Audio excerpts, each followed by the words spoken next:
ဦးခင်ရွာပြည်တော်စုကြံ့ခိုင်ရေးနဲ့ဖွံ့ဖြိုးရေးပါတီကဥက္ကဋ္ဌဖြစ်ပါတယ်မြန်မာမျက်နှာစာသစ်ဖိုရမ်ဆိုတာပထမနေ့ပေါ့ဗျာပထမနေ့တော့စပီကာတွေတော့မစသေးပါဘူးနော်စစရင်ကျွန်တော်နိုင်ငံတော်အကြီးအကဲစကားပြောတယ်နောက်ဒီမှာတက်ရောက်တဲ့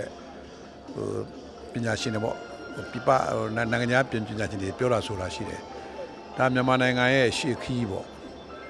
ရှေ့ခီးမှာအခုတက်ပို့ပြီးတော့တိုးတက်အောင်လို့မျက်နှာစာသစ်ဖွင့်နေအောင်အကြံပြုတဲ့ဟာလေးတွေအဓိကထားပြောသွားတာပေါ့တော်ကိုယ်စားလှယ်တွေဆိုတာကဟိုတိုင်းပြည်မှာရွေးကောက်ပွဲပြီးရင်မန်တိုင်300ရှိတယ်လေဥပဒေမန်တိုင်ဟလာဒီအုပ်ချုပ်ရေးမန်တိုင်တရားစီရင်မန်တိုင်300ရှိတာပေါ့ဒီပုဂ္ဂိုလ်တွေကဒီမန်တိုင်300ကိုခွဲသွားကြမဲ့လူတွေပဲเนาะသူတို့ကဒီလက်ရှိအစိုးရရဲ့ရှေ့ခီးအတွက်စဉ်းစားထားတယ်သူနားလည်သွားတာပေါ့เนาะအစီဝိုင်းမှာဘလို့ခက်ခဲရှိတယ်ဘာဆက်လုပ်ရကောင်းမလဲအထူးသဖြင့်ယာယီသမ္မတပြောသွားဆိုပညာရေးကိုသူအဓိကထားပြောသွားတယ်အဲ့တော့မြန်မာပညာရေးကဘယ်လောက်ထိအရေးကြီးတယ်အရာအားလုံးအတွက်ပညာရေးကိုဘလို့ပြည်ပြောင်းလဲဖို့လိုတယ်ဆိုတာဒါသူတို့နားလည်သွားလိမ့်မယ်ထင်ပါတယ်ဒီလိုမြန်မာမျက်နှာစာသစ် forum ဆိုတာမျိုးတော့သိကောင်းတယ်ဗျเนาะတိုင်းပြည် way forward ပေါ့ရှေ့ကိုဘာလုပ်မယ်ဆိုတာကြိုသိရတဲ့ခါကျတော့ကျွန်တော်တို့ကလည်းကြိုတင်နေလုပ်လို့ရတာပေါ့เนาะဒါအိမ်မနာကောင်းတဲ့အစီအစဉ်တွေဖြစ်တယ်လို့ပြောချင်ပါတယ်